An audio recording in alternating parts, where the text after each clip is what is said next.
보시면 일단 혐오 표현이 무엇인가에 대한 이야기를 하고요. 그리고 혐오 표현이 그래서 무엇이 문제인가? 그다음에 그러면 혐오 표현은 어떻게 대응해야 되는가? 이렇게 한 세 가지 정도 흐름을 가지고 한번 이야기를 해 보도록 하겠습니다. 자, 일단은요. 제일 먼저 보시면은 네. 자, 일단은 우리가 여기서부터 한번 짚어봐야 될 것 같아요. 혐오 표현이라고 하는 말 자체를 언제부터 우리가 듣기 시작했나? 이것부터 한번 생각을 해 보면은요. 대충 여러분 2013년 전후 정도 해 가지고 한 10여 년 정도 됐죠. 10여 년 정도 전부터 혐오 표현이라고 하는 말을 들어보기 시작을 하셨을 겁니다. 한국을 기준으로 했을 때. 2013년 전후 때 무슨 일이 있었냐 그러면 일단은 우리가 이제 굵직굵직하게 2013년 전후로 해 가지고 한 10여 년 동안 혐오 표현 이야기를 했었을 때 이 떠오르는 어떤 사회적 이슈가 됐었던 큰 사건들을 한번 생각을 해 보면요. 일단은 2010 4 년, 14 년, 6년, 8년 이렇게 됐던 거 2014 년이었던 기억을 하는데요. 그 광화문 광장에서 세월호 유가족들이 단식 투쟁을 하고 있는데 그 앞에서 이제 피자하고 치킨을 시켜 먹으면서 이제 "단식 투쟁을 한다."라고 하면서 이제 피자하고 치킨을 시켜 먹었었던 어떤 보수 사이트 일베 사이트 회원들 사건이 사회적으로 크게 이슈가 됐었죠. 일단은 기본적으로 사람들 그때 반응은 "저건 너무하다."라고 하는 반응이 많았었던 걸로 저는 기억을 합니다. 요때가 인제 2013년, 2014년 요럴 때였었고요. 그리고 인제 2016 년에 보면은 그 강남역 살인 사건이 있었죠. 요것도 여러분 기억하실 겁니다. 그래서 강남역에 있는 이 공용 화장실 에서 이 가해자가 기다리고 있었고 그 가해자는 "여자가 들어오면 죽이겠다."라고 하는 고의를 가지고 있었고 그래서 앞에 남성이 화장실 들어왔을 때는 전부 다 지나 보내다가 여성이 들어왔었을 때 이 살해를 했었던 사건입니다. 그 당시 여러분들이 이제 기억을 해 보시면은 강남역 이제 주변에 이렇게 추모 애도의 어떤 메모들도 많이 붙었었고요. 그다음에 동기가 여성이죠. 그러니깐 어떤 특정 성별이라고 하는 이유, 개인적인 어떤 원한이라든가 혹은 뭐 금전적인 거라든가 이런 것이 범행의 어떤 동기가 아니었었죠. 그래서 오로지 동기는 여성 이 이면을 죽이겠다라고 하는 게 동기였었습니다. 그래서 요때부터 해 가지고 이제 여러 가지 우리 어떤 이 페미니즘 운동들 이 인제 다시 이 사회적으로 조금 더 인제 이 부각이 되는 또 그 이후에 인제 여러 가지 어떤 이야기들이 쭉 있는데요. 그렇죠? 고런 어떤 계기가 되기도 했었던 사건입니다. 자, 그다음에 인제 2018 년으로 들어가면요. 2018 년에 제주도에 예멘 난민 한 500여 명 정도가 입국을 해서 인제 난민 신청을 했었던 사건이었었습니다. 근데 여기에 대해서 인제 일부 사람들이 "난민 을 받아들이면 안 된다."라고 하는 인제 반대 시위들이 있었던 것들 을 인제 기억을 하실 겁니다. 요런 것들이 우리가 혐오 표현 이야기할 때 어떤 좀 굵직굵직하게 이야기하는 최근 뭐 10년 내의 어떤 기억을 할 수 있는 어떤 사건들이라고 또 이야기할 수 있는데요. 자, 일단은 우리가 2013년 전후로 해서 이 혐오편이라고 하는 말들이 요런 어떤 사건들을 매개로 해 가지고 이제 이 뉴스라든가 아니면은 이제 기사라든가 등등의 인터넷에서 많이 여러분 보시게 됩니다. 자, 그러면은 한 요즈음 인제 이전이 있죠. 2013 년, 24년 전에 이전에 혐오 표현이라고 하는 단어, 특히 혐오라고 하는 단어, 혐오 표현이라는 단어는 잘 안 찾아지고 혐오라고 하는 단어를 가지고 우리가 이 주요 일간지 에 이제 과거 그 기사들을 쭉 검색을 해 보면요. 요거 인제 검색이 과거 인제 2000뭐 삼 이 1900 인제 20 세기 20 세기 인제 초반부터 이 신문 기사들도 검색할 수 있고 뭐 그렇죠, 우리 인터넷에서. 요게 인제 쭉 검색을 해서 혐오로 한번 검색을 해 보시면요. 자, 그러면 요 2013년 전후 정도 이전에 혐오라고 하는 단어를 검색했을 때 나오는 거는 기본적으로 혐오 표현이 나오진 않습니다. 혐오 표현이나 증오 표현이라든가 요게 기본적으로 나오진 않아요.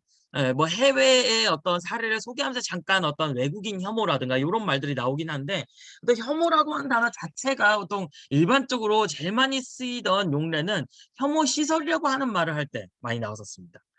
그 혐오 시설이라고 하는 거는 말 그대로 지역 주민들이 들어오기를 반대하는 시설들이고요. 요 혐오 시설과 그리고 같이 인제 많이 나오는 게 님비 현상이라 해서 지역 이기주의. 네, 요렇게 해 가지고 기사들이 많이 떴었습니다. 많이 뜨죠. 많이 이야기를 했었습니다. 그래서 요때 이야기하는 가장 대표적이었던 혐오 시설이라고 하는 것이 쓰레기 매립장이나 아니면은 장애인 시설들을 인제 혐오 시설이어서 지역 주민들이 반대를 한다. 근데 어딘가는 들어가야 되는 시설이기 때문에 이거를 가지고 어떤 사회적인 문제로서 이야기를 하면서 이걸 지역 이기주의 문제로서부터 이야기를 했었습니다. 그런데 일단 우리가 그 생각을 지금 해볼 수 있죠. 당시에 어떤 혐오 시설이라고 이야기했을 때 대표로 많이 이야기하던 예를 들어 장애인 시설과 쓰레기 매립장이라고 이야기하면은 그 두 개는 엄밀하게 다르죠. 이 두 개를 혐오 시설로 같이 이야기를 했었던 거는 그 시설의 들어오는 지역에 있는 사람들을 기준으로 해 가지고 "싫어하는 시설이다."라고 하는 의미에서 혐오 시설인 것이고요. 하지만 본질적으로 두 개의 이 시설은 다르죠. 일단 하나는 사람이 거주하는 곳이 아니고요. 하나는 사람이 거주하거나 이용을 하는 곳입니다. 그죠? 하지만 이거를 그 시설에 살고 있는 사람 혹은 그 시설을 이용하는 사람을 중심으로 이해를 한 것이 아니라 사람들이 싫어하는 그 지역 사람들이 싫어한다라고 하는 걸 기준으로 이야기를 했었던 거죠. 그래서 우리가 생각을 해 보면은 예를 들어 2005년 요게 기사거든요. 2005 년의 기사인데 보시면은 "시각 장애인들 이 무료 침실로 님비 현상 극복." 예. 그래서 장애인 시설이 들어오는 거를 지역 주민들이 반대를 해 가지고 그 반대를 이제 "하지 말아 달라."라고 하는 "우리를 받아들여 달라."라고 하는 의미에서 "시원하시죠?" 하면서 무료 에어 침수를 한다라고 하는 기사입니다.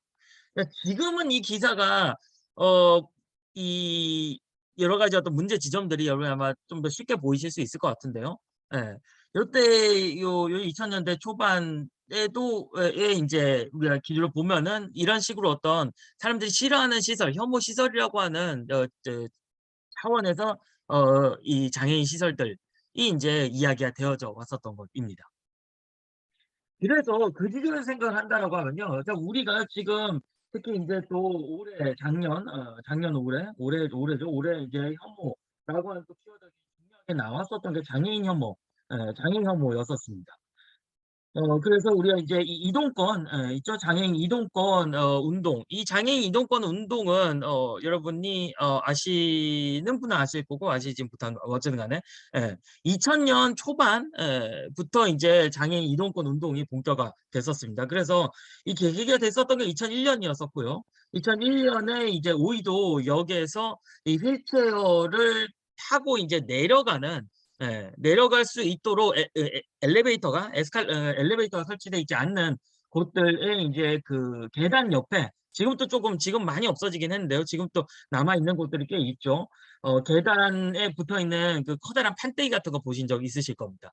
고거 이제 판때기를 딱 열면은 거기에 인제 휠체어를 타고 그다음에 내려가는데 보면은 이제 되게 이 되게 좀 불안정합니다, 보기만 해도. 근데 어쨌든 간에 요거 타고 인제 계단으로 내려가다가 이제 굴러떨어져 가지고 휠체어 장애인이 사망했었던 사건입니다. 그리고 요런 사건이 이제 한 건이 아니라 이제 몇 건 이렇게 쭉 일어나게 되죠. 그리고 인제 요게 인제 계기로 해 가지고 어떤 장애 운동에서 커다란 어떤 이제 계기로서 이동권 운동이 시작이 되는데 근데 생각을 해 보면은 요때 이후로 이동권 투쟁은 20여 년 동안 계속 이어지고 있습니다. 20여 년 동안 얼마나 개선됐냐라고 하면은 간단하게 이야기하면 예를 들어서 고속버스 생각하시면요. 고속버스를 지금 또 계단이어 가지고 휠체어를 타고 이동을 하지 못하죠. 예. 우리가 저상버스가 도입이 됐다라고 하지만 저상버스가 요 초기 2000 년대 초반에 시작이 도입되기 시작을 했었는데 지금 또 전국적으로 50% 못 넘습니다. 예 요. 등등등 해 가지고 20여 년 동안 이동과 투자 운동이 계속 이루어졌었고요. 그리고 이렇게 2000년 초반에 보시면은 이제 대표적으로 이 철로에 인제 몸을 묶는 인제 그런 형태의 어떤 시위들을 했었습니다. 근데 우리가 생각해 볼 부분은 여기서 이런 부분이죠. 자 한 가지는요. 우리가 아까 2013년 전후로 해 가지고 혐오라고 하는 것이 우리 사회의 어떤 키워드로 등장을 하게 됐는데 혐오 사회가 도래를 했다거나 이렇게 이야기를 하는데 그러면은 '이 과거에는 없었는가?' 라고 하는 질문 한 가지 할 수 있을 것이고요. 그죠? 예. '과거에는 없었는가?'라고 하는 거. 그다음에 또 다른 한편으로는 우리가 인제 지금 이 사건 여기를 인제 장애인 이동권 운동을 생각을 하면은 2000년 초반 그리고 이후로 20년 동안 이런 어떤 이동권 투쟁들이 이루어졌습니다. 철로의 어떤 몸을 묶는 것을 통해 가지고 그러니까 그러니까 운행을 중단 시키는 그런 어떤 형태의 시위들도 이루어졌었는데 왜 하필이면은 올해에 이것이 크게 어떤 사회적인 이슈로 부각이 됐는가라고 하는 예. 그죠? 20년 동안 요런 시위들을 안 했었던 것이 아닌데 왜 하필이면은 올해 그렇게 많이 부각됐는가. 그죠? 여기에 대한 어떤 중요한 어떤 이 부분들 요런 부분들에서 우리가 어떤 혐오 표현이 가지고 있는 특징들을 좀 사실 특징이나 어떤 개념들을 좀 찾아낼 수가 있습니다. 일단은 인제 요 생각들을 요 지점들을 염두에 두면서 앞으로 한번 돌아가 보도록 하겠습니다. 자 일단은 첫 번째로 2013년 이제 이전에 이전에 예를 들어서 지금 있었던 어떤 장애인의 어떤 혐오 예를 들어서 뭐 대표적으로 생각을 한다라고 하면은 뭐 장애인에 대해서 예 이 대중교통을 탈 때 장애인이 대중교통을 타는 거에 대해서 뭐 욕설을 한다거나 아니면은 뭔가 핀잔을 준다거나 괴롭힘을 한다거나 뭐 요런 예를 들어서 상황을 한번 상정을 해 본다라고 하면은 이거는 과거일 수 있었고 지금 현재도 있고요. 그리고 뭐 2013년 전후 이때도 있었습니다. 그죠? 그러니까 과거에도 있었는데 그런데 왜 지금 이것이 혐오라고 하는 어떤 이름을 가지고 드러나게 됐는가? 왜 사회적인 이슈라고 이야기를 하게 됐는가? 요걸 인제 우리가 질문을 해볼 수 있는 거죠. 나머지 사진은 쪼금 있다가 뒤에 가서 볼 거고요. 자 여기서 우리가 혐오라고 하는 어떤 개념하고 이제 맞닿아 가지고 우리 맞닿아서 이제 이 혐오 표현이라고 하는 이 개념들 그러니까 개념과 맞닿아 가지고 이야기를 해볼 수가 있습니다.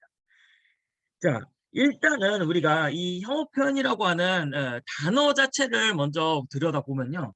그러니까 혐오 표현 말고 증오 표현, 증오 발언, 혐오 발언 요렇게도 이야기를 하거든요. 요즘 이제 거의 혐오 표현이라고 이야기를 하는데 이 혐오 표현이라고 하는 요 단어가 아까 얘네들 2013년 전후로 해 가지고 사회에 등장을 했다라고 이야기를 했었습니다. 어 이 단어는 헤이트 스피치라고 하는 영어로 번역한 단어예요. 그래서 인제 헤이트 스피치를 그래서 혐오나 증오로 번역을 하고 이 스피치를 인제 발언으로 번역을 하고 좀 더 넓은 의미에서 표현이라고 번역을 하고 요렇게 된 겁니다. 그러면은 일단 우리가 헤이트 스피치라고 하는 일단 개념을 한번 찾아 들어가 보려고 하면은 언제부터 쓰였나를 first 봐야 되겠죠? 그래서 이 헤이트 스피치라고 하는 영어가 영어니까 일단 영미권에서 처음 쓰기 시작했겠죠? 자 언제부터 쓰이기 시작한 거냐 그러면요. 1980 년대에 미국에서 등장한 일종의 당시의 신조어입니다. 새로 등장한 단어예요, 헤이트 스피치라는 단어 자체가. 자 그러면 이 헤이트 스피치라는 단어가 왜 그때 등장을 했는가라고 하면은 미국의 어떤 약간 역사를 간단하게 잠깐 이야기를 하면요. 이 헤이트 스피치는 그 이전에 원래 레이시스트 스피치라고 하는 인종주의적 표현, 뭐 인종 차별적 표현이라고 하는 요 단어를 일종의 대체하는 형태로 나타났습니다. 이 레이스 스피치라고 하는 그러니까 인종주의적 표현 이라고 하는 거는 요거는 1920-30 년대부터 미국에서 등장한 단어예요. 아시다시피 미국에서의 어떤 인권 문제에서 가장 많이 이야기되어지는 것이 이 흑인 차별 문제입니다. 아시다시피. 그래서 인종 차별 문제가 뭐 과거부터 이 어떤 미국의 어떤 뭐 이 흑인 노예 제도부터 쭉 이어왔었던 이제 오랜 어떤 그러니까 역사적 배경들이 있죠. 그런 어떤 가운데 1960 년대에 흑인 인권 운동, 흑인 차별 철폐 운동이 본격적으로 이루어지게 됩니다. 그래서 여러분들이 많이 들어보셨을 쓸 그 마틴 루터 킹의 뭐 I have a dream이라든가 아니면 또 각종 여러분 뭐 영화들 요때 당시 영화들도 많이 이 흑인 차별 철폐 운동과 관련해 가지고 여러 인제 영화들도 좋은 게 많이 나와 있는데요. 이 1960 년대가 바로 미국에서는 이 흑인 차별 철폐 운동이 있었던 그런 어떤 시기였었고요. 요걸 우리가 민권운동이라고 이야기하기도 합니다. 민권법이라고 하는 이 민권법 상에 쉽게 이야기하면 민권법 상에 인종에 따른 차별을 해서는 안 된다라고 하는 내용의 법률을 제정하는 쉽게 말하면 인종에 대한 차별금지법을 만드는 그런 어떤 운동 이기도 했던 거죠. 요게 인제 1960 년대 상황입니다. 근데 이 1960 년대에서 그래서 이제 1969 년에 이 민권법이 통과가 됩니다. 그래서 인종에 따라 차별하면 안 된다라고 하는 어떤 고용 영역이라든가 등에서 이제 차별 안 된다라고 하는 이런 이제 법률이 만들어지는 과정들을 인제 거치게 되는데 자 그런데 우리가 이런 어떤 소수자 혹은 사회적인 어떤 차별을 받아온 어떤 집단들이 목소리를 내기 시작하고 자기의 어떤 권리들을 인제 되찾기 위한 혹은 차별을 어떤 철폐하기 위한 목소리를 내기 시작을 하면은 그러면은 우리가 다른 어떤 지점에서의 소수자 였 이 인 집단, 다른 어떤 차별을 받아왔었던 다른 어떤 집단들도 거기에 같이 연대를 하거나 아니면은 내가 경험했었던 것이 당연한 것이 아니라 차별이고 그리고 내가 본 뒤 주장할 수 있는 어떤 권리, 인권의 문제다라고 하는 거를 인지를 하기 시작을 하는 계기가 되기도 합니다. 그래서 미국에서도 1960 년대에 흑인 차별 철폐 운동이었다고 하면은 1970 년대는 여기에 이어 가지고 여성 차별 철폐 운동이 크게 일어나게 되고요. 그리고 이어 가지고 동성애자 차별 철폐 운동 뭐 지금으로 이야기하면 성소수자 차별 철폐 운동 이라고 이야기를 할 수 있는데 그러니까 이제 1970 년대 상황입니다,까지. 자 이렇게 되니까 1980 년대 미국에서 요런 이제 생각을 이제 사람들의 어떤 생각들을 하게 된 거죠. 과거에는 이 차별의 문제가 인종차별 중심으로 이해를 했기 때문에 인종차별적인 발언을 하는 것도 이것도 어떤 문제점이 될 수 있다. 그죠? 이걸 뭐 법적으로 규제하든 아니든 간에 어쨌든 간에 '인종차별적인 발언이라고 하는 것이 문제다.'라고 하는 인식에서 이거 말고도 다른 어떤 성별, 장애라든가 다른 종교, 성적 취향 등 다른 어떤 것을 이유로 해 가지고 이루어지는 혐오 표현들도 '역시 문제구나.'라고 생각을 하게 되면서 레이스 스피치보다 조금 더 넓게 인종뿐만 아니라 다른 어떤 차별적인 경험들 혹은 어떤 자신이 가지고 있는 어떤 소수자의 어떤 집단이라고 하는 그 이유로 인해 가지고 이루어지는 어떤 폭력들 폭력적인 어떤 발언들 이런 것들을 좀 더 지칭할 수 있는 단어로서 나온 게 바로 헤이트 스피치입니다. 그게 이제 그래서 1980 년대에 나오게 된 거죠. 예. 그래서 1980 년대 이제 그게 상황이고요. 그래서 헤이트 스피치라는 단어가 나온 겁니다. 그리고 그게 이제 우리나라로 이제 번역을 해서 혐오 편이라고 쓰게 된 것이죠. 자 그러면 여기서 우리 하나 알 수 있는 거는 헤이트 스피치라고 하는 일단 단어 자체의 배경에 이미 어떤 사회적 차별이라고 하는 사회적 차별의 타겟이 됐던 어떤 집단들에 대해서 향해지는 발언이다라고 하는 걸 우리가 1차적으로 알 수가 있습니다. 자 그러면은 그전에로 또 그렇게 생각해 보면은 자 그러면은 1980 년대에 미국에서만 있었던 특징이냐 혹은 어떤 사회적 상황이냐라고 하면은 그렇지는 또 않습니다. 자 무슨 이냐고 하면 사실은 이 헤이트 스피치라고 하는 걸 법적으로 규제해야 된다라고 하는 법적으로 규제를 하고 있는 것은 이미 1960 년대부터 유럽의 국가들에서 이미 어떤 법적인 제재들이 이루어지고 있는 상황이었었습니다. 자 그러면은 이거는 왜 그런가라고 하면요. 자 1960 년대 1960 년대는 유럽 국가들에서는요. 이 과거 식민지 국가들 있죠. 식민지 국가들에 에 있었던 사람들의 이주들이 굉장히 많이 일어났었던 시기입니다. 근데 이 과거의 어떤 식민지 국가의 사람들이 그러니까 아프리카라든가 등등의 어떤 등지에서 이 유럽으로 사람들이 이제 들어올 때 사람들의 이 주류 사회의 어떤 반발들 이 있었고 그래서 이 어떤 외국인이라든가 아니면은 뭐 외국인 혹은 어떤 이주민을 받아들이면 안 된다라고 하는 그런 어떤 뭐 시위들이 굉장히 격렬하게 있었습니다. 그런 어떤 폭력들도 있기도 했었고요. 그런 어떤 지점들에서 우리 어떤 이 어떤 민족이라든가 인종에 따른 어떤 따라서 민족이나 어떤 인종, 특정 인종이나 민족이라고 하는 이유로 어떤 폭력적인 발언을 하고 뭐야 "저 사람들 몰아내자."라거나 이런 식의 어떤 폭력을 선동하고 이런 어떤 발언들이 문제다. 그래서 '이걸 법적으로 규제를 해야 되겠다.'라고 생각을 했었던 게 인제 유럽의 상당수의 국가들입니다. 60 년, 70 년대 그래서 관련 법률들을 만들어요. 자 근데 요렇게 생각을 하게 된 이제 이유에 들어가 보면요. 그 계기가 됐었던 거는 바로 2차 세계 대전 이후에 에 2차 세계 대전 이후에 이 2차 세계 대전 당시에 있었던 이 독일 나치 정권에 의한 유대인 학살 있죠. 이 유대인 학살이 왜 일어났는가라고 하는 어떤 연구를 하는 가운데에서 거기서 이 혐오 표현 요때 이제 헤이트 스피치라는 단어 쓰진 않았고요. 그죠? 않았고 어떤 뭐 인종이라고 하는 이유로 폭력을 선동하는 이런 표현들, 차별을 선동하는 표현들 뭐 요런 식으로 보통 많이 이야기를 했었었는데요. 요게 인제 문제다라고 인식을 하게 됩니다. 자 이것이 바로 여기 요걸로 인제 이 정리해 가지고 이야기를 해볼 수가 있는데요. 요게 인제 혐오의 피라미드라고 하는 이 유명한 그림입니다. 여기서 이제 보시면요. 자 이 2차 세대 이제 끝나고 나 가지고 독일 사회에서 왜 유대인 학살이 일어났는가?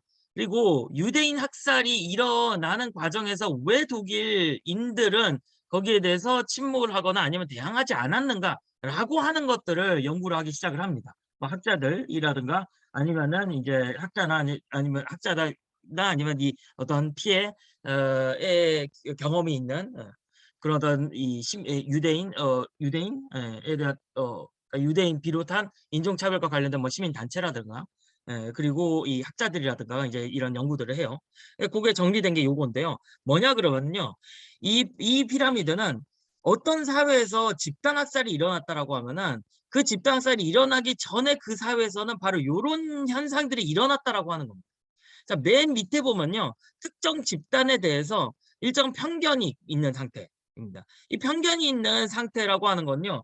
이 편견이라고 하는 거는 뭐 예를 들어서 이제 어떤 스테레오타이핑 시키는 그죠? 그래서 '저 집단은 이럴 것이다.'라고 하는. 근데 이게 어떤 긍정적인 의미로서가 아니죠. 어떤 부정적으로 이미지화가 되는 부정적으로 '이 사람들은 이 집단의 사람들은 이렇다.'라고 하는 '이 인종의 사람들은 이렇다.'라고 하는 그런 어떤 스테레오타이핑이라든가 뭐 아니면은 어떤 이런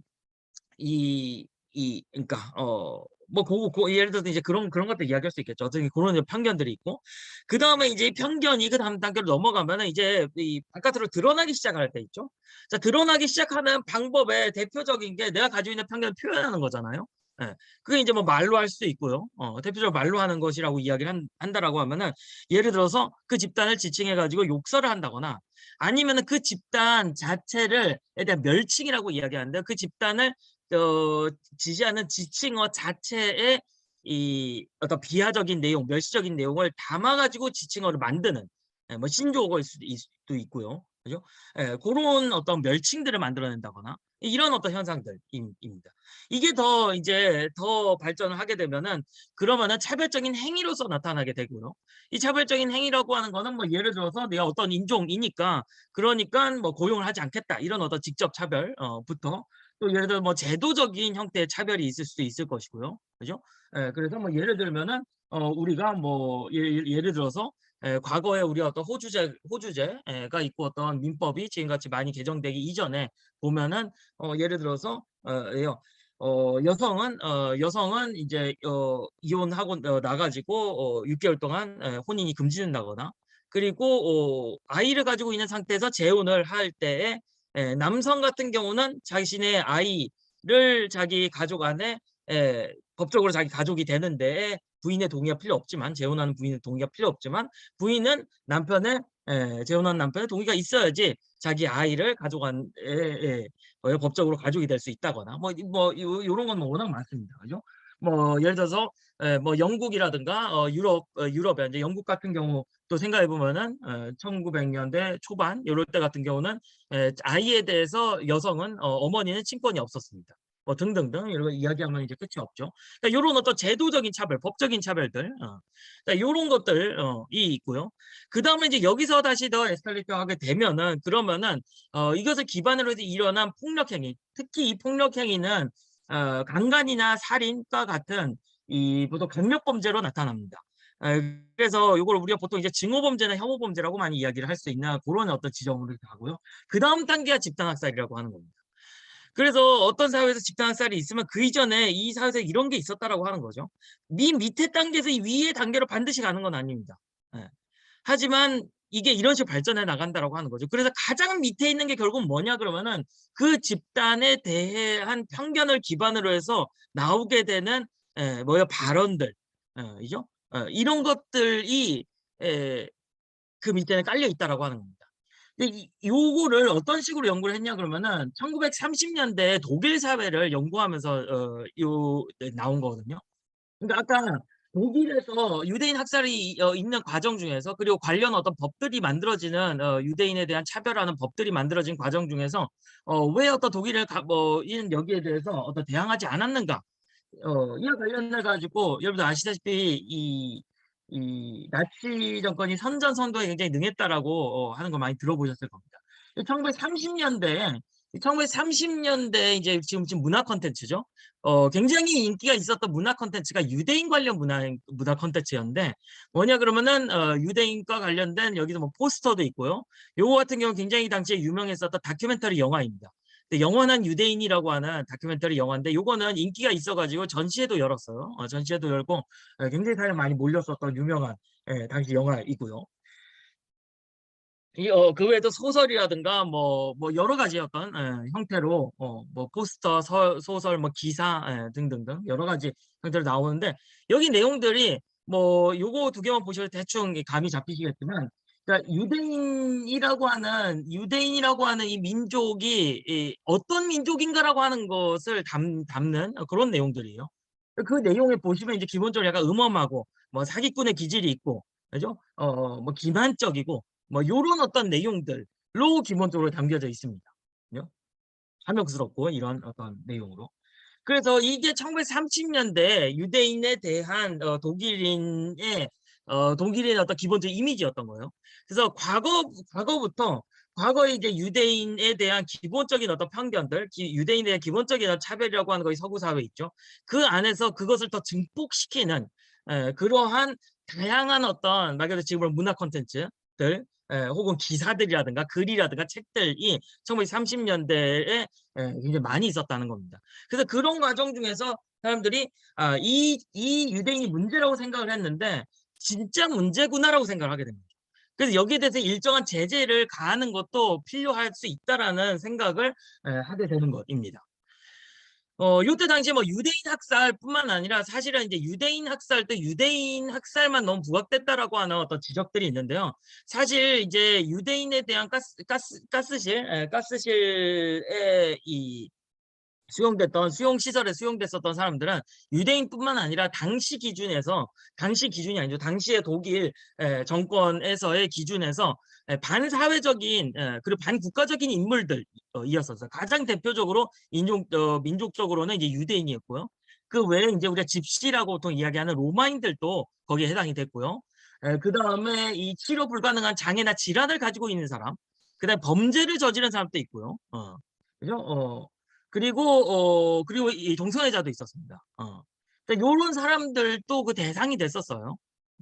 여기서도 우리가 구분할 필요가 있는 것 중에 하나가 있죠. 예를 들어 범죄를 저지른 사람하고 그리고 그 외에 유대인이라든가 아니면 유대인이나 그죠? 뭐 유대인이나 장애인이라든가 또 역시 우리가 구분을 해볼 필요가 있죠. 그죠? 예.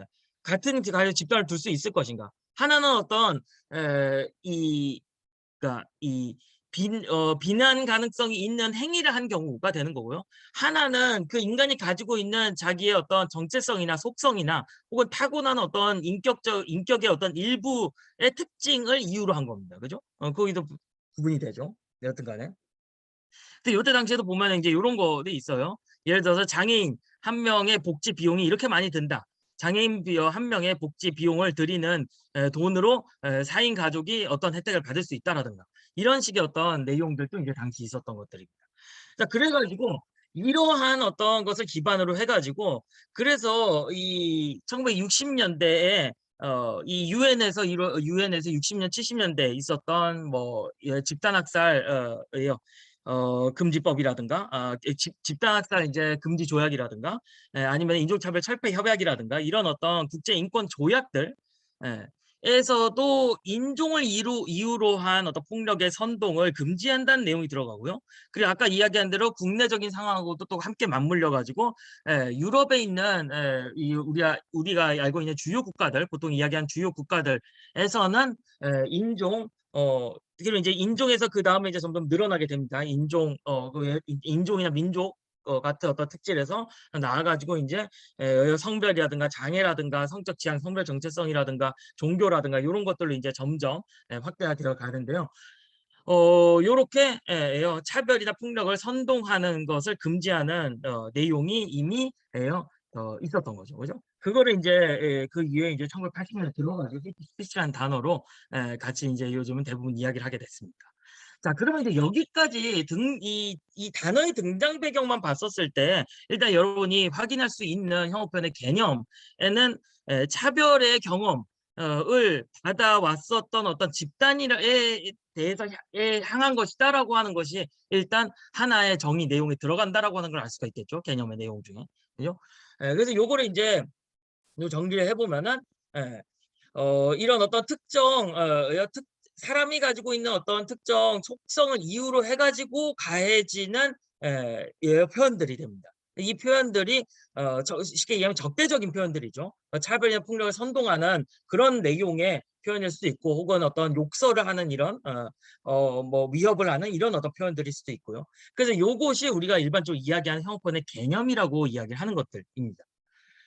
자 그러면은 요런 어떤 지점에서 우리가 여기까지 해서 우리가 일반적으로 형어 표현의 어떤 정의를 이야기할 때 국제적으로 어떤 이야기되어지는 공통적인 어떤 정의입니다.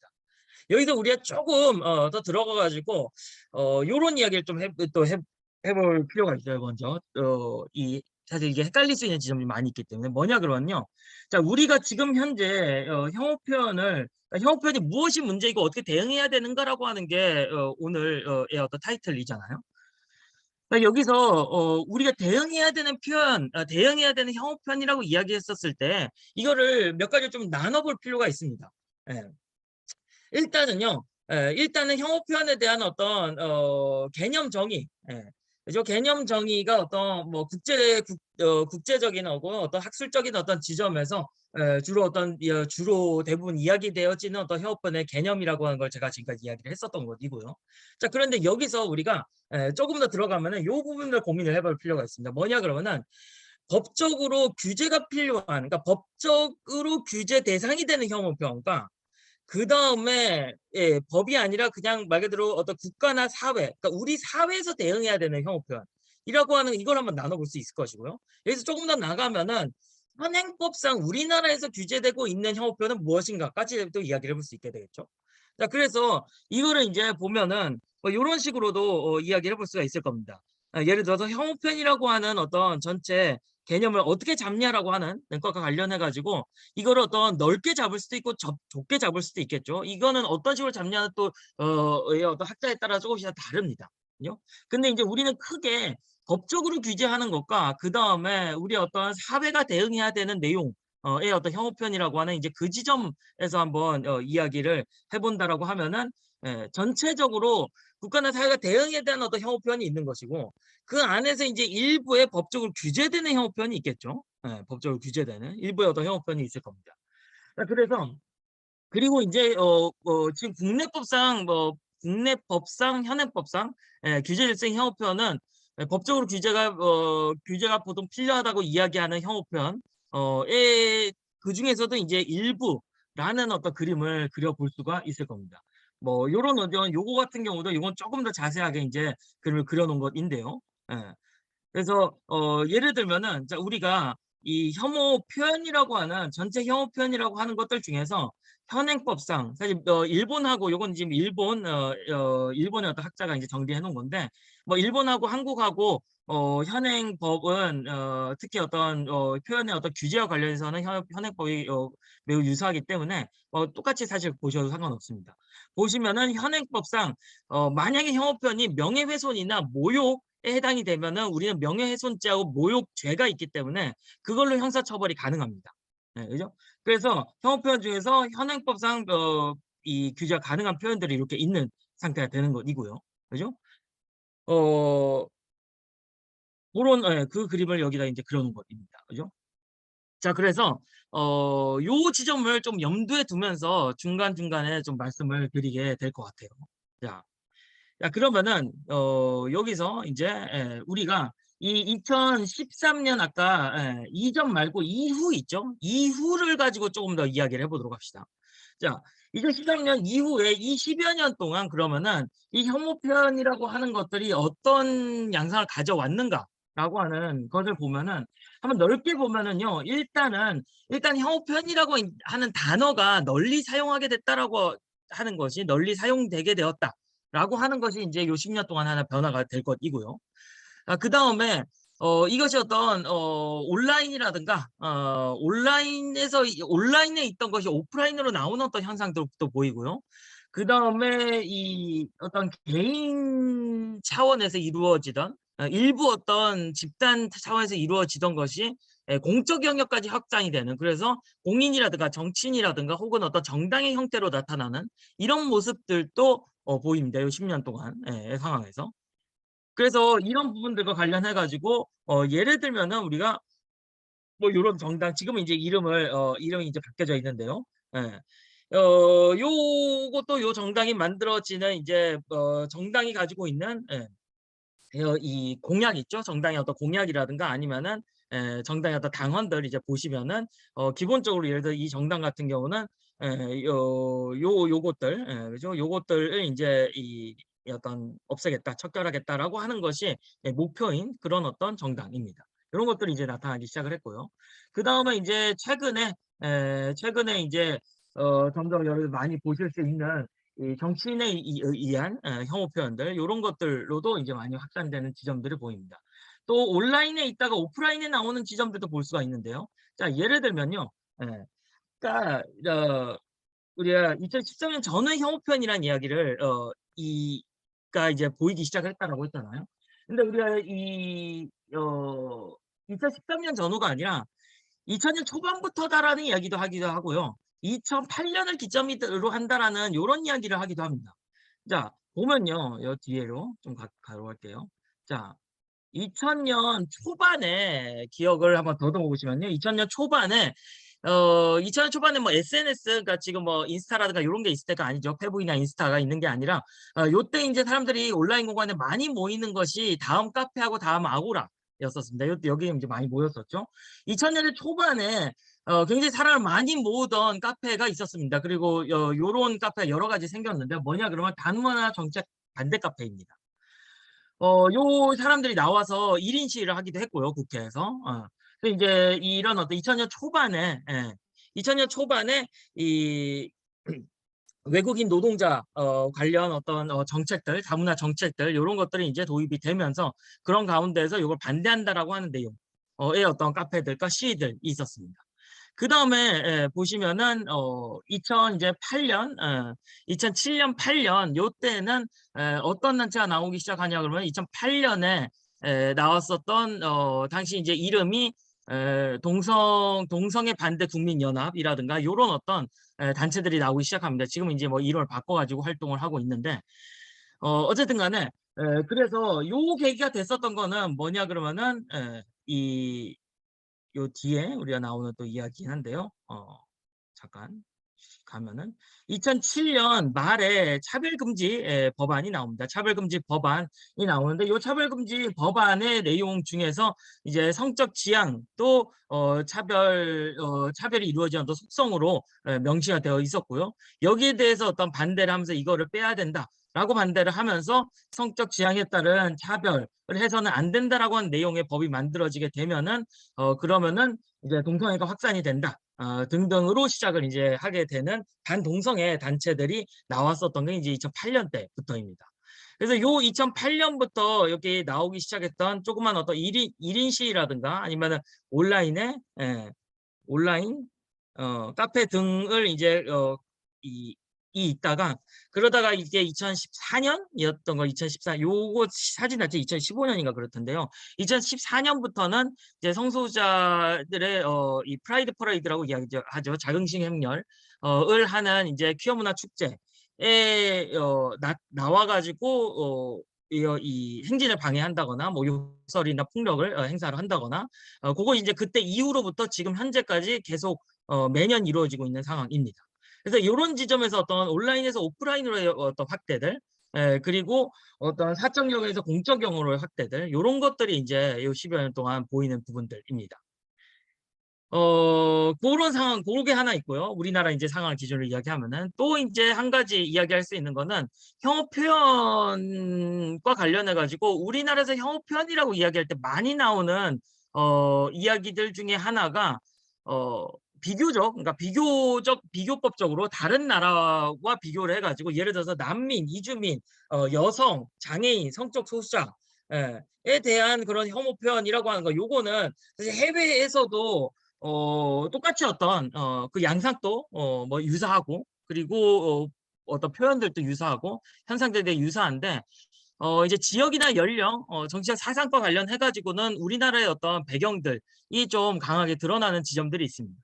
자 그런데 앞서서도 이야기했다시피 우리가 혐오 표현이라고 하는 어떤 명칭을 우리가 붙이기 시작한 그 표현의 범주를 보면은 기본적으로 사회적인 차별을 받아온 어떤 특정 집단을 향한 공격이다라고 하는 걸 알 수 있거든요.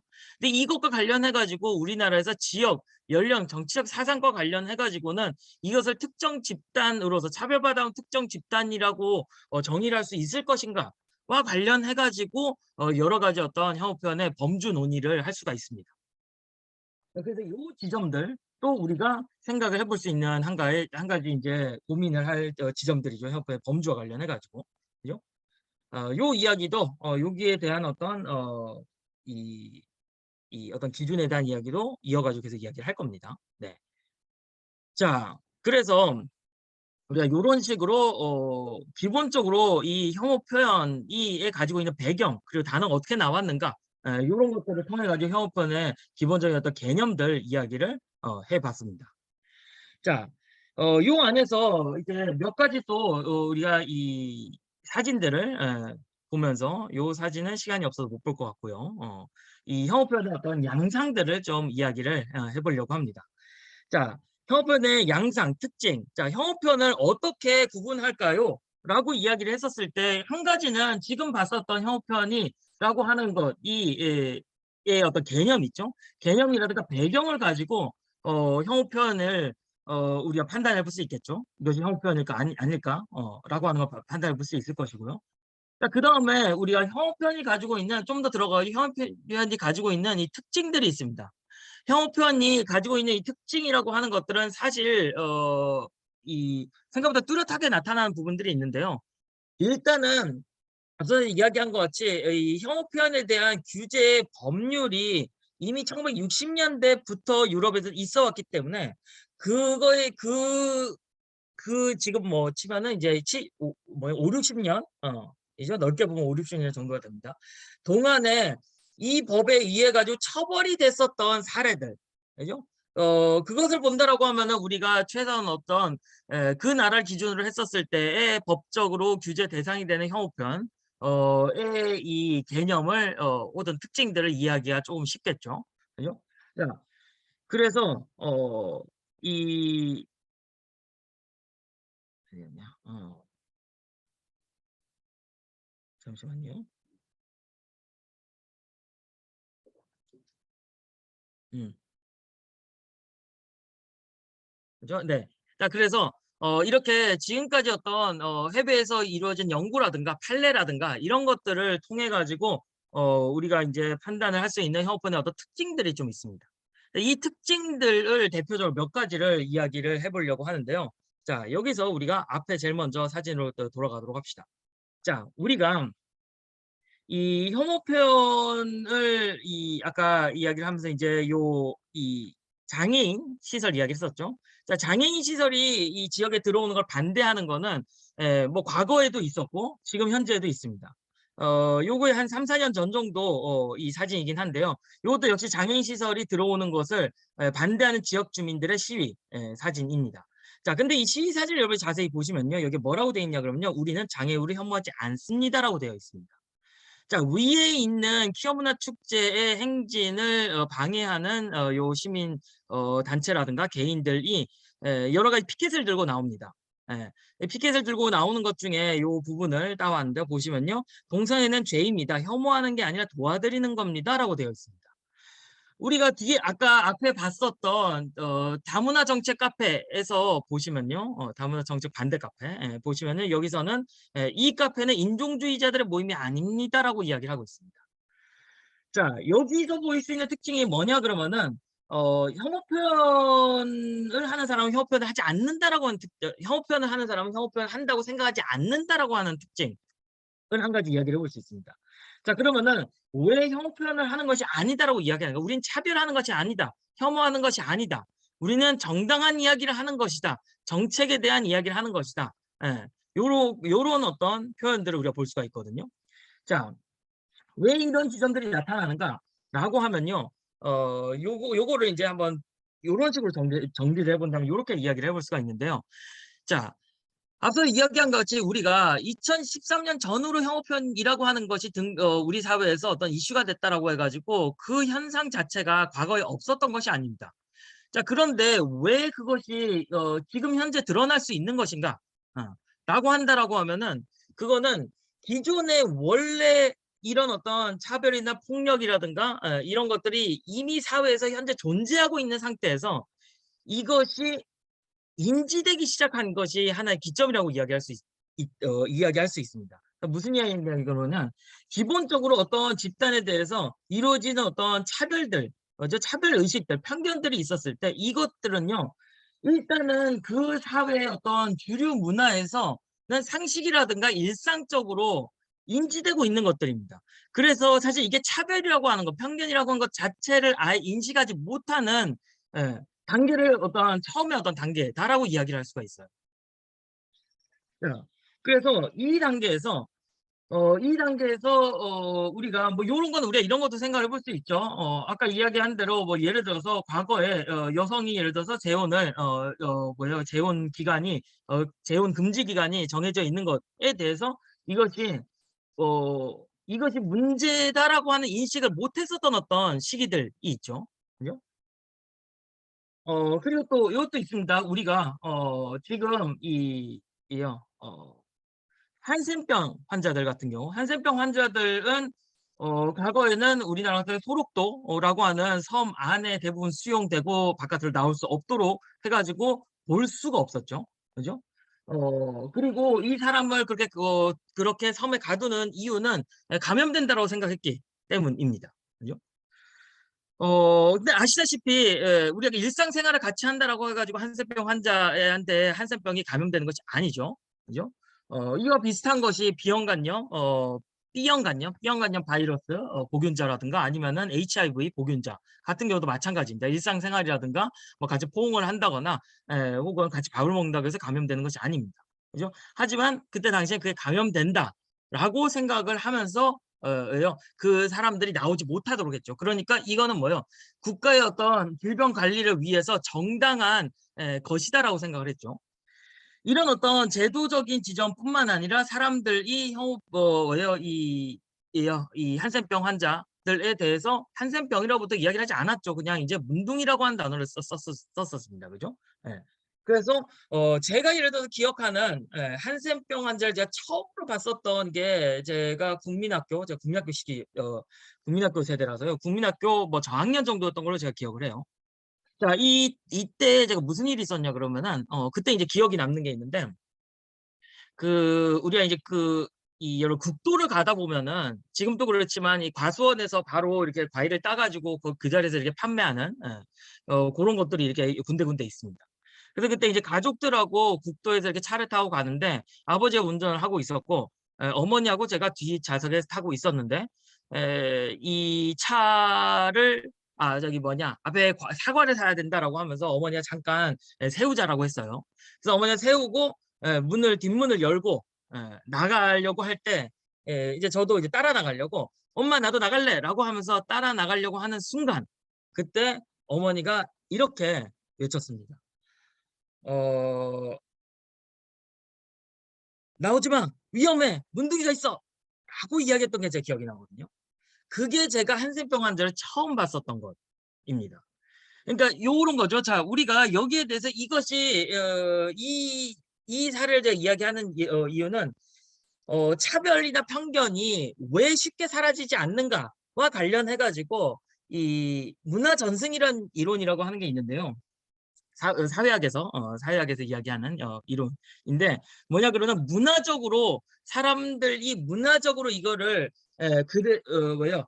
그러니까 문화적으로 이러한 생각들이 세대를 거쳐 가지고 계속 내려가기 때문이다. 라는 이야기를 하거든요.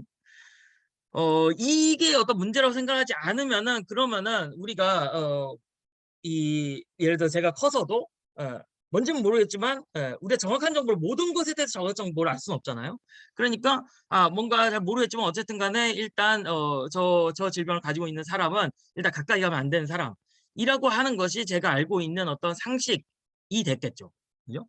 그래서 이런 식의 어떤 특정 집단에 대한 어떤 편견이라고 하는 것이 일단은 부지불식간에 삶이 인지를 못하고 있는 상태에서 존재를 하고 있는데 문제는 인제 이것이 그러니까 그런 어떤 편견과 함께 일종의 어떤 불안감이나 공포감이라든가 아니면 '그 집단하고 가까이 가고 싶지 않다.'라고 하는 어떤 그 느낌들을 기본적으로 사실 가지고 있는 상태가 되겠죠. 자 근데 이 상태에서 이런 어떤 불안감, 공포감 혹은 그 집단에 대한 어떤 부정적인 인식이 폭발하게 되는 계기들이 나옵니다. 대표적으로 두 가지 정도로 이야기를 할 수가 있는데요. 자 한 가지는요.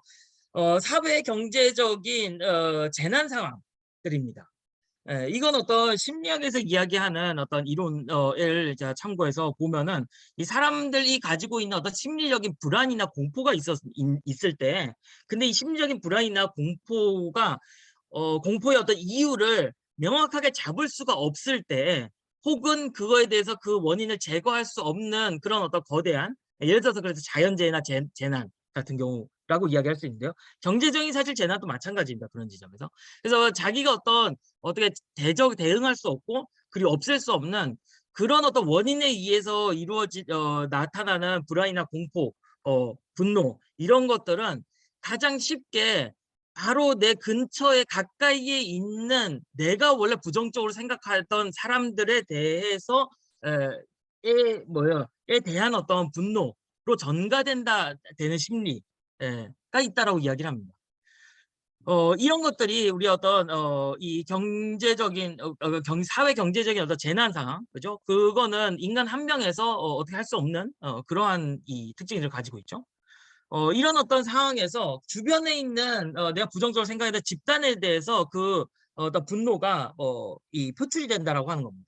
자 예를 들어서 요런 게 있었어요. 우리가 1923 년에 이 관동 대지진이 있습니다. 관동 대지진 일본이죠. 그러니까 일본 관동 대지진이 1923 년에 일어나게 되는데 이 1923 년이라고 하는 시기 자체는 생각해 보면 이 우리나라 같은 경우는 식민지 시기입니다. 그래서 조선인들도 이제 본토인 일본 땅에서 이제 살고 있는 상태였었죠. 예. 그 안에서 조선인에 대한 기본적인 어떤 편견들 혹은 열등한 민족이다라고 하는 편견들 이 있었고요. 물론 그것들이 어떤 만들어진 과정들도 우리가 돌아가면 어떤 에 있습니다. 여러 가지 있는데 어쨌든 간에 이제 기본적으로 고런 어떤 시선들이 있는 상태였었죠, 조선인에 대해서. 자 그런데 1923년 요때 관동 대지진이 굉장히 큰 규모로 일어나게 됩니다. 그리고 하필이면은 이때가 지진이 일어난 때가 점심때여 가지고 밥을 하는 가정들이 많았어요. 그래서 그 결과 지진과 함께 불이 난 곳이 많았었습니다. 자 그런데 이때 당시에 해외의 어떤 외신들 서양의 어떤 외신들에서 낸 어떤 신문 기사들을 보면은 그러면은 이 불을 사람들이 이제 질서정연하게 양동을 가져와 가지고 다 함께 불을 끄는 그런 어떤 사진들을 기사로 내보냅니다. 자 그런데 한편에서는요. 당시에 조선인들이 추정상 3,000 명에서 6,000명 정도가 맞아 죽었다라고 이야기를 해요. 맞아 죽었었던 이유는 이런 소문이 돌았기 때문입니다. 뭐냐 그러면은 조선인들이 돌아다니면서 방화를 하고 다닌다라고 하는 소문이 돌았어요. 예. 그죠? 요것도 우리가 볼 수 있는 금방 같은 예이죠. 그러니까 어떤 불안과 분노의 어떤 상황에서 가장 가까이에 왜요? 내가 평소에 어떤 편견을 뭔가 안 좋은 집단이라고 생각하는 사람들에 대해서 어떤 책임이라든가 문제를 전가시키는 그런 현상. 자, 그래서 이런 어떤 경우들이라든가 아니면 어떤 사회적인 어떤 변화들에 따라 가지고 이 내 주변에서 보이지 않았었던 내가 편견을 가지고 있는 어떤 집단 있죠. 이 집단들이 목소리를 내기 시작하고 그다음에 보이기 시작하면서부터입니다. 그래서 이런 사람들도 이때가 아니라 내 이웃 주민으로 오기 시작을 한다거나 예. 혹은 어떤 뭐 사람들 목소리를 내면서 여러 가지 어떤 시위를 한다거나 그죠? 그래서 우리가 아까 요 이야기를 했었죠. 미국에서 1970 년대에 여성차별 철폐 성소수자 차별 철폐 운동이 일어나고 뭐 60 년대 미국의 인종차별 철폐 운동이 일어나고 요때 당시에 같이 이루어졌었던 이 반대 시위들을 보시면요. 예를 들어서 이것이 1970 년대 이 미국 사진이고 이건 1980 년대 사진입니다. 뭐냐 그러면은 레이스 믹싱 은 을 반대 race mixing is communism이라고 지금 뒤에 써져 있는데요. 뭐냐 그러면은 이때 당시에 흑백 간의 그죠? 그러니까 인종 간의 혼인이라든가 성행위가 금지되었었던 과거 법률들이 철폐되기 시작을 합니다, 각 주에서. 그래서 그 법이 폐지되는 거에 반대하는 시위예요. 그래서 인종이 섞이는 것은 기본적으로 안 좋은 거라고 생각하는 거죠. 악이라고 이렇게 생각을 하는 겁니다. 어 그래서 여기서 이제 보시면 예를 들어서 요것과 관련해서 굉장히 유명한 이 연방 대법원 판례와 그 영화가 인제 러빙이라고 하는 영화가 있거든요. 이게 인제 이 혼인이 금지된 인제 한 부부의 인제 이야기인데 여기서도 보면요.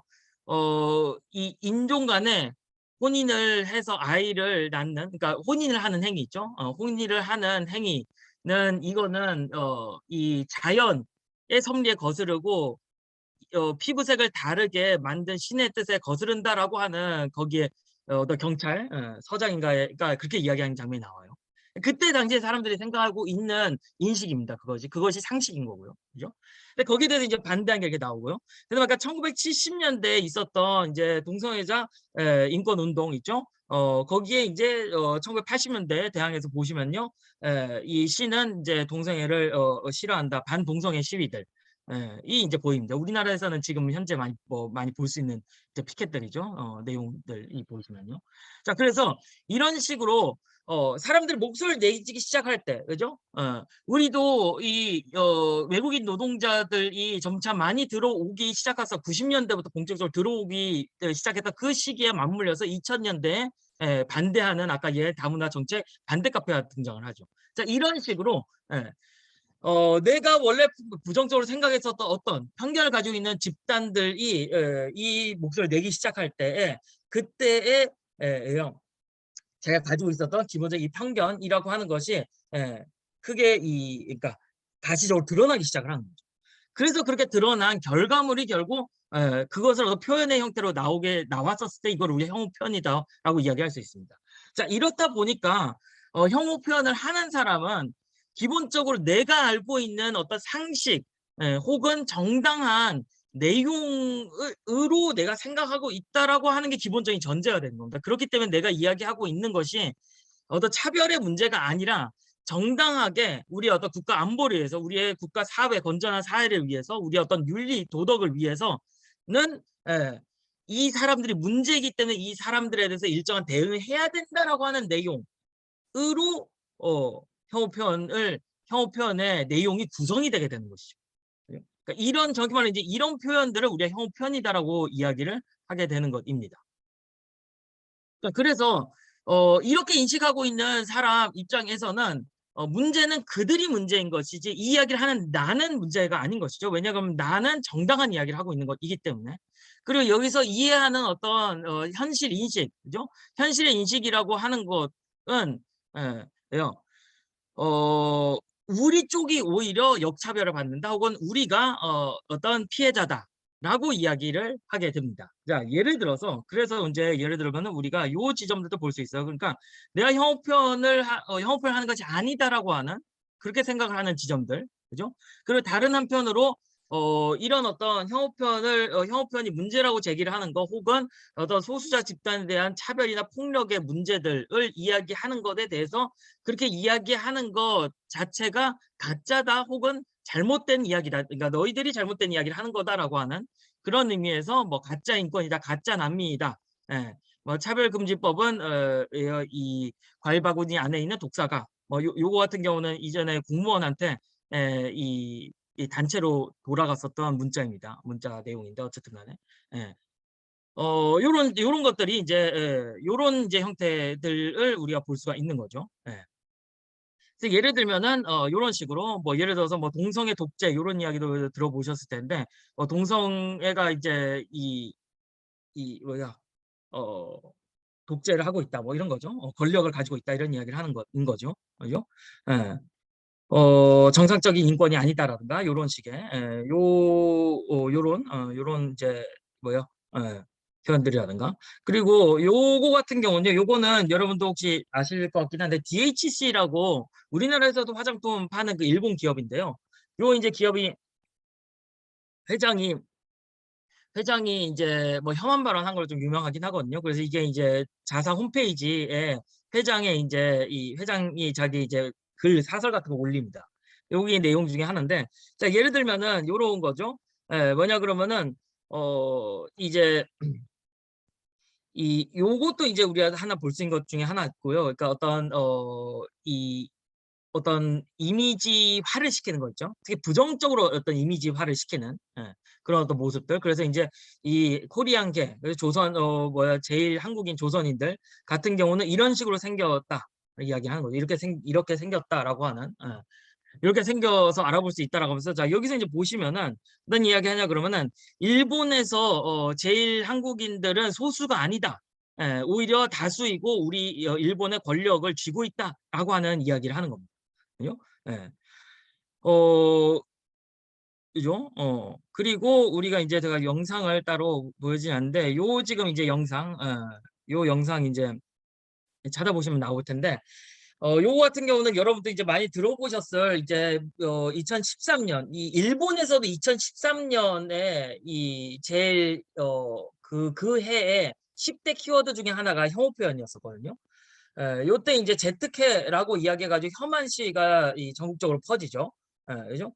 이 시가 이 혐한 시가 퍼지는데 이 혐한 시를 하는 단체 이름을 여러분 기억을 해 보시면요. 이 제트케라고 혹시 들어보셨을지 모르겠는데요. 이 제트케는 이름이 이게 풀어서 뭐냐 그러면은 제일 한국인의 특권을 용납하지 않는 모임이라고 하는 거에 앞글자를 딴 겁니다. 근데 여기서도 보시면요. 제일 한국인들이 특권을 가지고 있다라고 이야기를 하거든요. 예. 그래서 이 특권을 가지고 있다. 근데 여기서도 인제 우리가 형어 표현을 파악하는 중요한 지점들 중에 하나인데요. 우리가 형어 표현의 내용들에서는요. 이 집단의 문제가 "이런 문제다."라고 하는 내용에 쉽게 얘기하면 팩트들이 들어갑니다. 팩트들을 넣어 가지고 이야기하는 것들을 우리가 볼 수 있는데요. 예를 들어서 이 Z케에서 이야기하는 제일 한국인이 가지고 있는 특권이라고 하는 거는 그거입니다. 이 구식민지 국가 시민들에 대해서 특별 영주권이라고 하는 거를 일본 정부에서 부여를 해 주거든요. 근데 인제 Z께서 이야기하는 건 그거죠. 왜 똑같이 외국인인데 뭐 미국인이라든가 독일인한테는 영주권을 안 주면서 여기는 별도로 말 그대로 특별 영국적 영주권을 주냐. 그러니까 뭐예요? 똑같은 외국인인데 특별 취급을 해 주고 있다. 그게 특권이다라고 이야기를 하는 겁니다. 근데 여기서 우리가 봐야 되는 거는 그 전제가 뭐예요? 예. 식민 통치라고 하는 것이 라고 하는 배경이 있기 때문에 이루어진 것이죠. 그러니까 고 지점을 빼고 나면은 그러면은 예 우리가 들었었을 때 뭔가 부당하게 들릴 수도 있는 겁니다. 그죠? 그러니까 요거는 여러분이 알아보기 쉬울 텐데 이제 경우에 따라 이제 알아보기가 점점 어려워지는 것들이 있겠죠. 어쨌든 간에 고런 식인 겁니다. 그죠? 자 그래서 요런 것들도 우리가 하나의 어떤 특징이다 라는 이야기를 한 가지 할 수가 있습니다. 그죠? 네. 요거 같은 경우들을 보시면 동성애라고 치면요, 훨씬 더 많이 나오는 내용이 동성애가 예를 들어 HIV로 에이즈를 퍼뜨린다라든가, 청소년들의 한때는 또 청소년들의 에이즈 감염을 시키고 다닌다라고 하는 것도 굉장히 많이 떴었고요. 뭐 등등 여러 가지 어떤 내용들이 온라인상에 굉장히 많이 띄어져 있습니다. 요거 같은 경우는요, 중국 동포와 관련해서 지역과 관련해 가지고 어떤 유형으로 나오는가라고 하는 걸 정리해 놓은 것이에요. 시간 있으면 요도 좀 들여다볼 보면 좋을 텐데, 몇 가지 이제 특징들을 사실 이제 좀 볼 수가 있습니다. 그러니까 기본적으로 이 어떤 뭐 조롱을 하거나 어떤 욕설을 한다거나, 이런 식도 있고요. 이런 식으로도 있고, 아니면은 어떤 멸칭을 사용한다거나, 그죠? 이런 어떤 형태도 있고요. 그러니까 그죠? 그런 것들이 있습니다. 그래서 요런 것들이 사실 정리를 해 보면요, 요렇게 한번 정리를 해볼 수가 있거든요.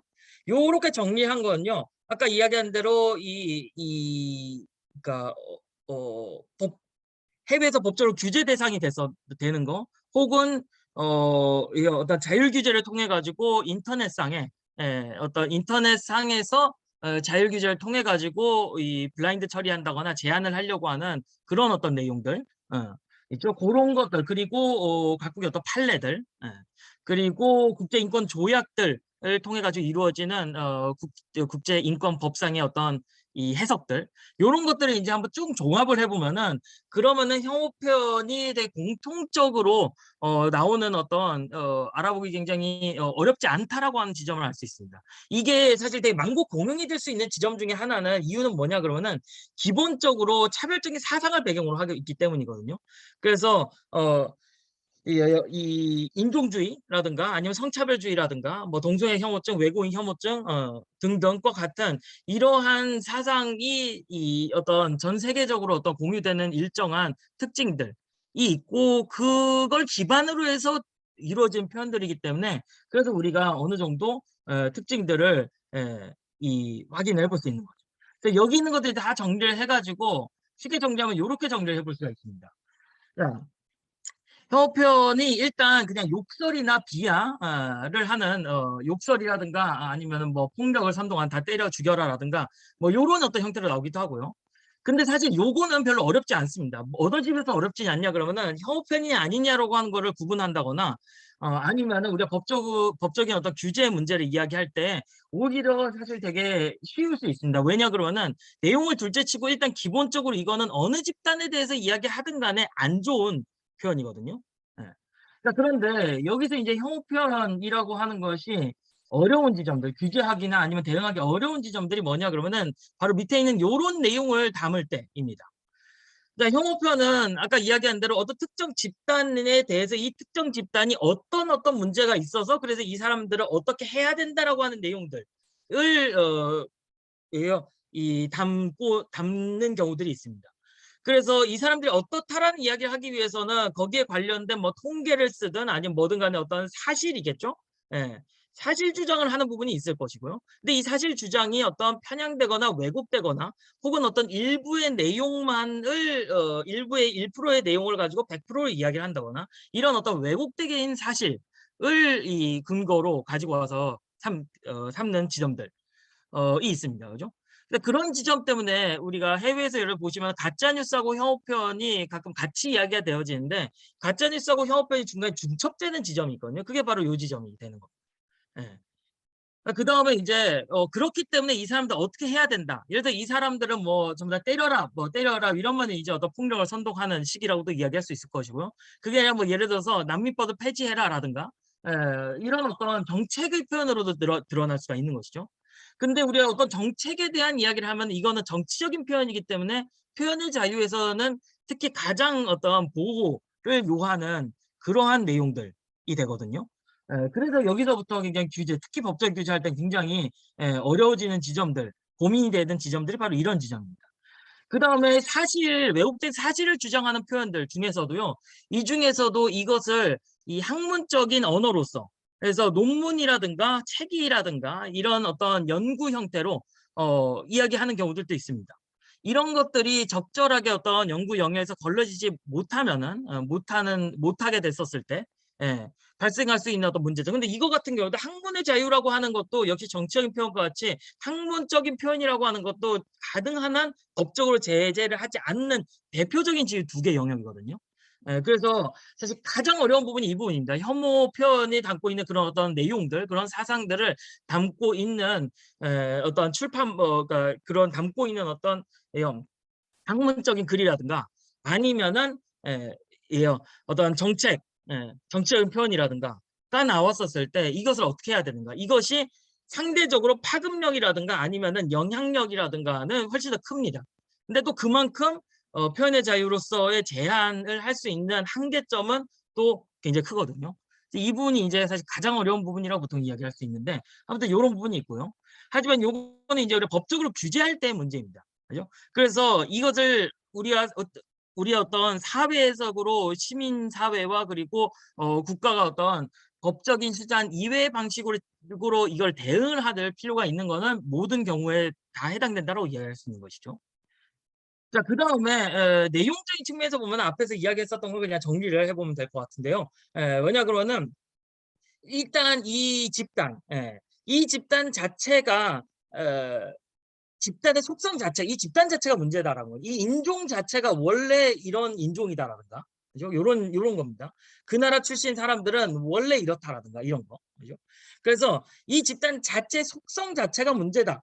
라거나 아니면은 이 집단 자체가 열등해 가지고 그래서 뭐 우리가 가르쳐 주거나 뭐 치료하거나 뭐 등등등. 그죠? 예.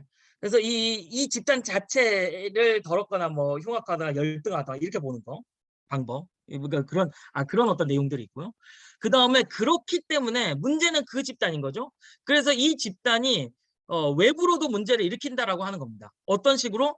에, 국가 안보나 사회나 더 나아가서 뭐 세계나 아니면은 도덕, 윤리 혹은 정상적인 어떤 이 선량한 시민들 에 대해서 안 좋은 해악을 미친다인 거죠. 그렇기 때문에 이거에 대해서 무언가를 또 해야 된다는 내용이 붙을 수 있는 겁니다. 예. 국가가 뭘 해야 된다. 우리가 사회가 뭘 해야 된다. 윤리적으로 이 사람들을 어떻게 해야 된다라든가. 요런 내용이 들어가게 되는 거죠. 그래서 요러한 특징들이 우리가 혐오 표현의 특징으로서 이야기를 해볼 수가 있습니다. 자, 그러면은 여기서 요거는 인제 사례들인데 여러분 한번 읽어 보시면 되고요. 자, 여기서 한 가지 더 이야기를 해 볼게요. 생각보다 좀 이야기가 길어지고 있어 가지고. 네, 이야기가 좀 길어지고 있네요. 죄송합니다. 앞에 이야기를 좀 길게 해 버렸어요. 자, 마지막에 제가 한 가지 더 아니 두 가지 더 이야기를 해야 되겠네요. 두 가지 더 이야기하고 대응도 이야기해야 되는데 좀 빠르게 이야기를 해 보도록 하겠습니다. 자, 그다음에 우리가 이 혐오 표현을 제가 계속 혐오 표현을 어떻게 무엇이 혐오 표현인가라는 이야기를 계속하는 이야기는 이유는 이것이 혐오 표현의 문제점하고 사실 동렬의 같은 지점에서 이해를 할 수 있기 때문이거든요. 자, 혐오 표현이 이게 혐오 표현일까라고 이야기를 할 때 많이 나온 것 중에 하나가 남혐하고 여혐입니다. 이 남혐하고 여혐 같은 경우는 예를 들면은 우리가 지금 현재 방송통신심의위원회에서 이 혐오 표현에 대해서도 일정한 어떤 대응을 하고 있다. 게시물 어떤 삭제나 차단을 하고 있다. 유해 정보로서라고 인제 이야기를 하고 요렇게 인제 통계를 내고 있거든요. 그래서 통계가 지금 이제 보시면 인제 뭐 이게 쭉 있습니다. 그죠? 그런데 인제 여기 있는 요 내용들 요렇게 인제 현재 어떤 방송통신심의위원회의 대상이 되는 보통 이제 차별 비하 이 표현이라고 이야기를 하는데요. 정보통신 규정상. 근데 이 표현들에 인제 보면은 남성에 대한 그러니까 성별에 대한 혐오로서 남성하고 여성에 대한 혐오 표현을 모두 다 대상으로 하고 있습니다. 자, 그러니깐 그리고 우리가 뭐 남혐, 여혐 이야기들도 아까 그 강남의 살인 사건을 이유로 해 가지고 굉장히 많이 특히 어떤 첨예하게 나오는 어떤 사회적 갈등으로서 많이 나오는 이야기이죠. 자, 여기서 우리가 남혐, 여혐이라고 하는 이 두 가지 종류의 표현들을 한번 구분할 필요가 있는가라는 이야기를 통해 가지고 혐오 표현이 무엇인가 혹은 혐오 표현의 해악이 무엇인가라는 이야기를 다시 해 보려고 합니다. 자, 뭐냐 그러면요. 요거 요거예요. 자, 어 이거를 생각해 보도록 합시다. 우리가 방송통신심의위원회 아까 말씀을 드렸는데 방송통신심의위원회에서 이 차단됐었던 삭제 게시글 에 두 가지 제가 예시를 들어 드릴게요. 예. 제가 직접 가서 열람을 했었던 내용인데요. 비공개입니다 기본적으로. 예 고것들은. 근데 어쨌든 간에 근데 인제 이전에 인제 제가 확인했었던 이제 이 내용이 굉장히 극단적인 자극적인 내용이어서 제가 이제 우회적으로 예시만 이렇게 들어 드릴게요. 하나는 이제 남혐 표현으로서 차단됐었던 게시글인데요. 요 내용이 뭐냐 그러면은 "남자의 성기를 잘라야 된다."라고 하는 내용이었었습니다. 그리고 굉장히 자극적으로 폭력적으로 묘사를 그런 말이었었고요. 자 그다음에 인제 역시 많이 차단이 되니까 요즘은 거의 뭐 안 보이는 것 같은데 예전에 많이 나온 것 중에 가끔씩 우리가 보이는 것 중에 하나가 뭐냐 그러면은 여자를 강간하는 방법 요런 것들이 인제 게시글 같은 걸로 올라옵니다. 이런 거 다 차단이 되는데 자 그런데 이 두 개 표현을 둘 다 똑같이 우리가 혐오 표현이라고 이야기할 수 있을 것인가? 혹은 혐오 표현이라고 이야기하지 않더라고 하더라도 이 두 개가 가지고 있는 표현으로서의 해악성 혹은 문제점은 과연 동렬에 있는가라고 하는 거를 이런 예시를 들어 생각해 보도록 합시다. 자 우리가 밤에 가로등 지금 이게 가로등이 있는 사진밖에 제가 못 찾아 가지고 예. 그 대신 해외 사진이지만 이게 또 가로등이 있네. 어차피 가로등이 없는 우리가 거리를 걸어서 퇴근을 한다라는 상황을 상정을 해 보도록 합시다. 자 이걸 걸어가는데 근데 아까 각각 그 댓글을 한 남성이 읽었고요. 한 여성이 읽었습니다. 자 이 상태에서 그날 퇴근을 하는데 마침 집에 가는데 전조등이 막 꺼져 있어요. 어둑어둑합니다. 근데 뒤에서 발소리가 들려요. 자 그런데 그때 아까 읽었었던 댓글이 갑자기 떠오릅니다. 자 이때에 혹시 그 댓글과 같이 뒤에서 가위를 들고 나를 쫓아와서 내 성기를 자를 사람이 혹시 뒤에서 저벅저벅 걷는 것이 아닐까라고 하면서 공포나 불안에 휩싸이는 가능성. 아까 남성이 그럴 가능성하고 그다음에 혹시 뒤에서 어떤 성폭행을 하려고 쫓아오는 사람이 아닐까라고 해서 불안하거나 공포감을 가지는 여성. 이 두 개의 가능성 중에서 어떤 것이 높냐라고 하면은 후자가 압도적으로 높죠. 이 높은 이유는 뭐예요? 이 높은 이유는 그러한 어떤 사실들 그러한 어떤 폭력이라든가 의 경험들이 실제로 있어 왔고 그리고 본인이 그러한 어떤 경험들 혹은 주변에서 그런 어떤 경험들이 현실로 존재를 하기 때문입니다. 다시 이야기하면은 차별이나 폭력의 경험이라고 하는 것이 나의 경험일 수도 있고요. 그리고 나와 같은 어떤 집단의 경험일 수도 있죠. 나와 같은 집단의 경험이라고 하는 거는 내가 지금 경험하지 않았지만 나도 언제든지 경험할 수 있는 그러한 경험이라고 하는 겁니다. 그래서 그런 경험이 있는가 없는가의 차이거든요. 그 차이에 따라서 이 아까 이야기한 어떤 매우 자극적이고 폭력적인 표현이라고 하는 지점에서 둘 다 똑같지만 하지만 한쪽은 그것으로 인해서 불쾌하거나 기분이 나쁠 수는 있지만 내 일상에 지장을 준다거나 나한테 어떤 공포감이라든가 과거의 폭력을 다시 상기시키는 그런 효과를 가지고 있는 건 아니죠. 아닐 가능성이 높습니다. 굉장히 특수한 상황에 물론 경우가 있을 수도 있어요. 예를 들어서 여성만 있는 어떤 공간에서 쭉 생활을 했고 그 안에서 계속 어떤 남성이라고 하는 이유로 놀림을 받았고 괴롭힘을 받았던 어떤 남성이 있다라고 하면은 그 남성한테는 에 이런 표현들이 혐오 표현일 수 있습니다. 근데 그런 매우 특수한 어떤 맥락이 아니고서야 일반적으로는 예요. 아까 이야기한 그런 어떤 해악적인 효과를 가져오지 않는다라고 하는 거죠. 자 이 지점이 바로 예요. 두 개의 어떤 차이를 구분할 필요가 있는 겁니다. 그리고 이것이 바로 우리가 앞에서 이야기했었던 예 요 이야기 있죠. 우리가 사회적으로 어떤 대응해야 되는 어떤 표현이라고 이야기를 했었을 때 우리나라에서는 지금 굉장히 많이 이야기하는 거 그러니까 일부 많이 변화한 것 같긴 한데요. 그냥 어떤 특정 집단을 향해서만 이루어지면은 공격적인 표현이 이루어지면 그걸 전부 다 혐오 표현이다라고 이해하는 지점들이 있습니다. 뭐 그렇게 혐오 표현을 정의해도 상관은 없어요. 그럼 어떻게 정의하냐? 그리고 사실 어떻게 말하면 정의라고 하는 것이 중요하다기보다는 우리가 어떻게 그러니까 대응을 할 때 대응의 어떤 방법이나 어떤 수준이라든가 이유라고 하는 것에 차이가 있는 표현들이 있을 수 있다라고 하는 그 지점을 인지하는 게 중요하죠. 그래서 우리가 예를 들어서 어떤 뭐 남혐이라든가 표현을 포함해 가지고 어떤 특정 집단에 대한 공격하는 표현, 이 표현은 이것 자체로서 기본적으로 사회적인 갈등을 유발하고 사회 통합을 저해하고 개인에 대해서 이야기를 말을 하게 되면은 그 모욕죄나 명예훼손죄에 해당된다거나, 예, 그런 표현들입니다. 또 문제적인 표현이죠. 그 대응할 표현이 있고 대응할 필요가 있는 것이고, 그리고 우리가 여러 가지 어떤 인터넷상의 어떤 표현의 제한, 혹은 표현을 어떤 다듬어야 된다라고 하는 그런 이야기에서 전부 다 포함이 되는 이야기입니다. 자, 그런데 여기서 차별이나 폭력의 경험을 가지고 있는 집단에 대해서 향할 때에는 그 해악성의 정도가 월등하게 달라진다라고 하는 것이죠. 그 부분에 어떤 이 구분을 할 필요가 있다라고 하는 겁니다. 그러니까 예를 들어 법적으로 규제한다라고 했었을 때에 라고 하면은 그 법적인 규제에 있어서는 예를 들어서 이 법적인 규제를 전부 다 할 수도 있고 전부 안 할 수도 있지만, 예를 들어서 그거를 분류해 가지고 할 필요성이라고 하는 것도 우리가 생각을 해볼 수 있다라고 하는 것이죠. 왜냐 그러면은 그것이 가져오는 어떤 해악적인 효과라고 하는 것의 정도가 다르다라고 볼 수 있기 때문에요. 그렇기 때문에 법적 규제를 한다라고 하더라도 거기에 대해서 수위의 어떤 차이를 예를 들어 둘 수도 있는 겁니다. 뭐 이건 법적인 규제로 혐오 표현을 해야 된다는 꼭 이야기가 아니라, 그죠? 예. 자, 그래서 요런 어떤 부분들을 이야기했습니다. 그래서 혐오 표현이 가지고 있는 결국 해악이라고 하는 거는 뭐 기본적으로는, 기본적으로 아니고 궁극적으로는 그 집단에 대한 차별을 확산시킨다라고 하는 겁니다.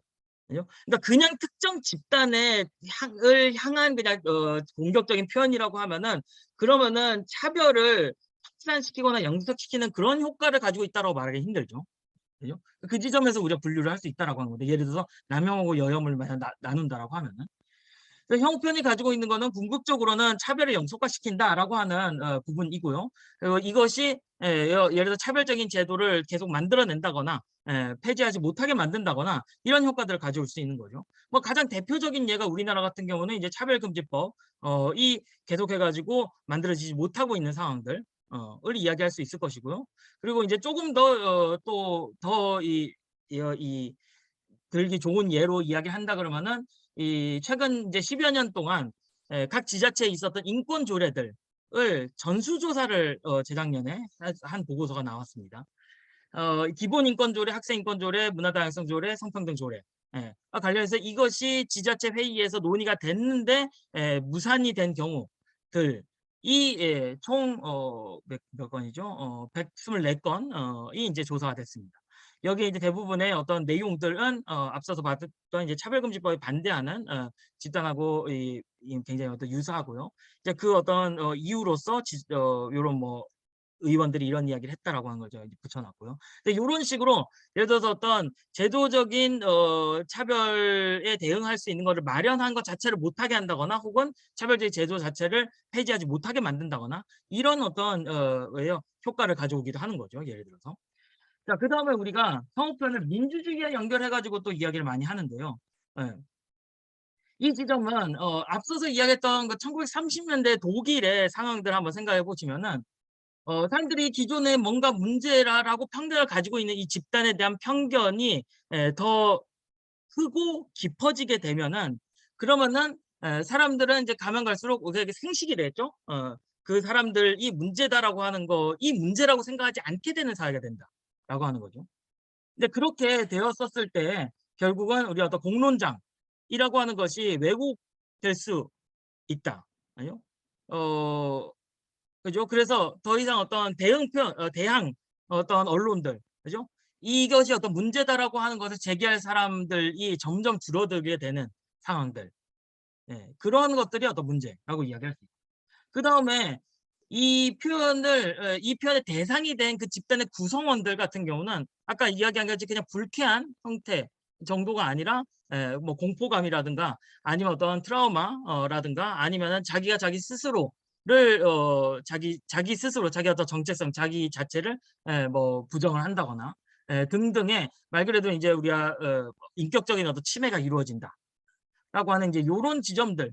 그래서 우리가 어떤 표현을 봤었을 때 그게 이런 효과를 가지고 있는가 여부를 가지고 우리가 혐오 표현을 구분하거나 혹은 대응에 대한 혐오 표현을 구분해 볼 수도 있습니다. 그죠?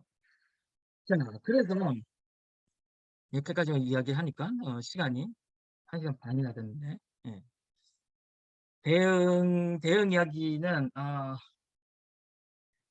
그냥 그래도 아예 안 할 수는 없으니까. 네. 쪼끔만 한 40 분만 더 하고 20 분을 Q&A 시간으로 하면 어떨까요? 40 분까지 하고요. 예. 네. 예. 네. 시간을 제가 못 맞춰서 죄송합니다. 아니요. 괜찮습니다. 평소에 원래 2 시간으로 제가 하다 보니까 이거를 줄이면서 한다고 이야기를 했는데 쪼금 힘들었네요. 죄송합니다. 네네. 자, 예. 자, 지금 이제 현행법상으로는 일단 현행법상으로는 아까 잠깐만 이야기한 것 같이 개인에 대해서 개인을 지칭을 해 가지고 이루어진 혐오 표현인데 그 내용이 현행법상 모욕죄나 명예훼손죄에 해당이 되면은 형사처벌의 대상이 됩니다. 예. 근데 우리가 혐오 표현은 앞서 본 같이 개인에 대해서라기보다는 보통 집단을 향해서 많이 이루어지거든요. 그래서 사실 혐오 표현에 대한 어떤 형사 규제가 이루어지는 경우는 사실 전체를 보면 별로 많지는 않다라고 이야기할 수 있을 것이고요. 그리고 이제 온라인상으로 제재라고 하는 거는 이제 게시물 차단이라든가 삭제와 같은 경우이죠. 그거 아까 잠깐 이야기를 했었고요. 그리고 이 대상과 관련해서도 어떤 우리가 좀 고민해야 되는 지점 아까 말씀을 드렸었고요. 그죠? 그다음에 인제 우리가 장애인 차별금지법상 어떻게 말하면 유일하게 장애를 이유로 해서 이루어지는 어떤 혐오 표현들을 제재할 수 있는 그러한 조항이 이제 어떻게 보면 유일하게 있는 게 장애인 차별금지법인데요. 사실 인권위에 진정을 했을 때 진정 건수가 좀 굉장히 적은 편입니다. 요런 한계가 좀 있고요. 자, 그래서 혐오 표현에 어떻게 대응하냐라고 하는 문제는요. 자, 법적으로 대응하냐 안 하냐라고 하는 거는 이거는 이 이거는 사실 사람에 따라 다를 수 있습니다. 예. 자, 그런데 중요한 거는 법적으로 규제를 했었을 때 규제를 했었을 때 과연 혐오 표현을 억제하는 효과가 있는가라고 하는 이 문제. 그죠? 그러니까 기본적으로 혐오 표현은 표현의 자유에 이것도 포함되기 때문에 규제해서는 안 된다와 규제를 해야 된다라는 것과요. 그리고 규제를 그러니까 그러니까 규제 필요성이 있지만 규제 효과가 없기 때문에 결과적으로 규제해서는 안 된다라고 하는 그런 이제 입장을 크게 나눠 볼 수가 있거든요. 근데 여기서 이제 이야기는 특히 혐오 표현을 법적으로 규제했었을 때, 특히 우리가 형사 처벌을 했었을 때, 그래서 지금 예를 들어서 모욕죄 같이 명예훼손죄 같이 이제 뭐 벌금형을 내린다거나 요렇게 법제화를 시켰었을 때 이것이 인제 얼마나 효과가 있을 것인가. 예. 이거에 대해서도 나뉩니다.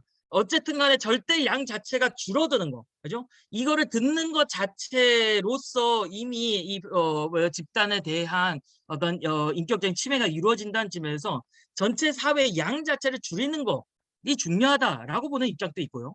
이 혐오 표현에 아까 특징이 있었죠. 왜냐 그러면 내가 혐오 표현을 한다라고 잘못한다고 생각하지 않는다라고 하는 지점에서 법적으로 규제를 하게 된다고 해 가지고 그 사람이 바뀌지 않는다라고 하는 그런 지점들. 그래서 요런 어떤 여러 가지 이야기가 있는데 제가 이야기하고 싶은 건 근본적으로 이 지점입니다. 법적으로 규제를 하든 안 하든 간에 혐오 표현이 가지고 있는 특성 때문에 혐오 표현은 그러니까 반드시 따라와야 되는 게 결국은 인식 전환의 문제.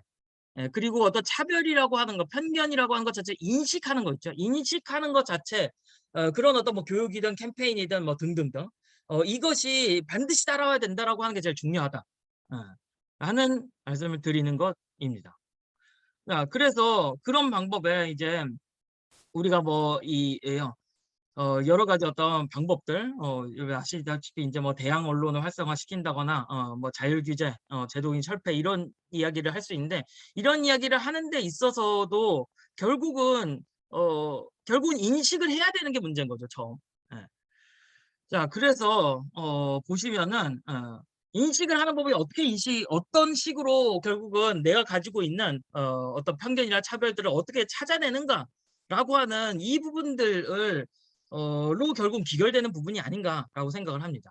이와 관련해 가지고 우리가 뭐 나의 어떤 편견이라든가 아니면은 뭐 제도적인 차별적인 제도를 찾아본다거나 뭐 그죠? 형평에 같이 대응하고 연대하고 등등이 있는데 기본적으로 이런 부분 이 부분을 한 가지 제일 강조하면은 좋지 않을까 싶습니다. 뭐냐 그러면요. 앞서서 다시 1930년대 독일 이야기로 돌아오는데요. 자, 이런 생각했을 때 아까 독일에서 유대인에 대해서 왜 성행위를 뭐 금지하는 법을 만들고 이거 결혼하는 거를 금지하는 법을 만들고 성권을 박탈하는 법을 만들고 또 이제 유대인 학살까지 이루어지는 이 과정들이 법률을 통해서 이루어지게 되는데요. 자, 그러면 공무원이 법률을 집행을 해야 되잖아요. 집행을 하기 위해서는 누가 유대인인가를 정해야 되잖아요. 자, 그거를 정한 게 당시 법령의 내용을 지금 이렇게 정리를 해 놓은 겁니다. 뭐냐 그러면요. 조부모 4명이나 3명이 유대인이면 그 사람이 유대인이고요. 그래 법의 적용을 받게 되겠죠. 그다음에 1 명이나 2 명이 유대인이면은 그 사람 혼혈인입니다. 그래서 부분적으로만 적용을 받아요. 네. 요게 이 법에 적용하기 위한 내용이거든요. 근데 보시면 여러분 인종을 그러면 요 조부모 4 명은 이거를 어떻게 따졌을까? 무슨 이야기냐 그러면 인종이라고 하는 것도 사실 나뉠 수 있는 게 아니잖아요. 근본적으로 인간은 사실 분류할 수가 없습니다, 모든 지점에서.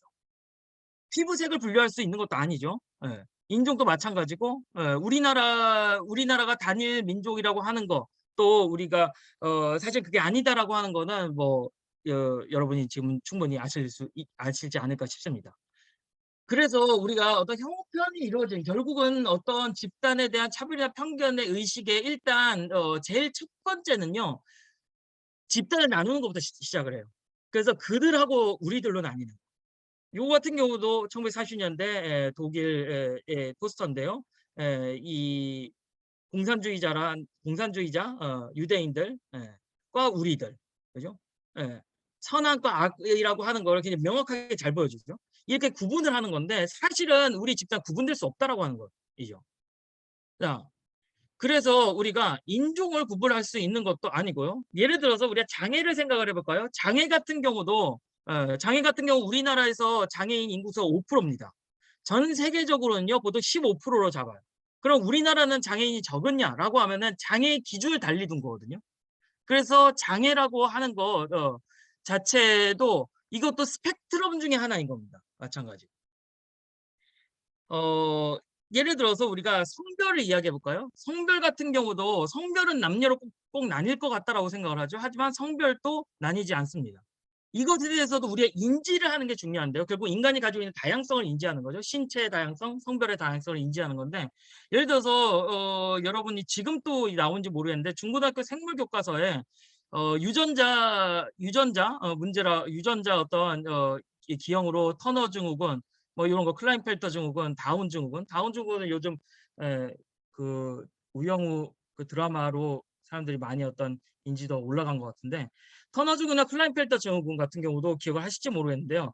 여기 같은 경우는 2차 성징의 발달이 되지 않는다거나 다른 형태로 된다는 특징을 가지고 있습니다. 이거를 우리가 그냥 요렇게만 봤었는데 사실은 우리가 이 성별 같은 경우도요. 예.